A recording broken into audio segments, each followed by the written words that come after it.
Quand on a vu que les données étaient publiées tous les jours, on s'est dit que peut-être qu'on pouvait faire un site web.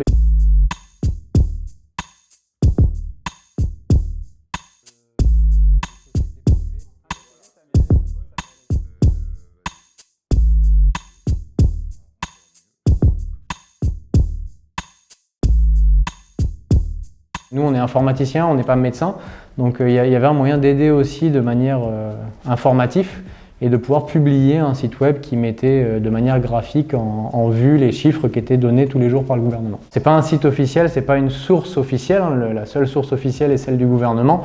Nous, ce qu'on fait, la seule chose qu'on fait, c'est que tous les jours, on va s'appuyer sur le site du gouvernement sur lequel il publie les chiffres et c'est ces chiffres-là qu'on recopie.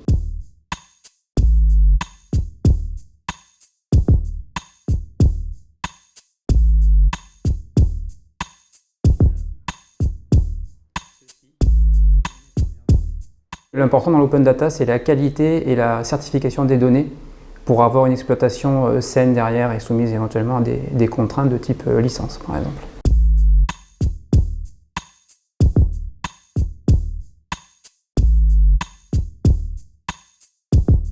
Le processus il a déjà été lancé par le gouvernement de Nouvelle-Calédonie sur des jeux de données, sur les fonctionnaires, les amendes, les imports de médicaments, sur les imports de denrées alimentaires. Il y a tout un jeu nombre de données assez important.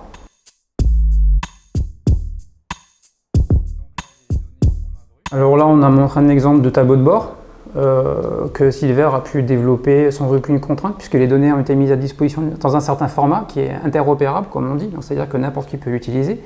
On pourrait très bien faire du rapport dans Excel, on pourrait très bien faire une application mobile, on pourrait bien faire aussi un système de notification qui, dès que le nombre augmente ou que le nombre de vaccins augmente, fait des notifications. En fait, il n'y a pas de limite, c'est juste la limite de l'imagination et les capacités à créer.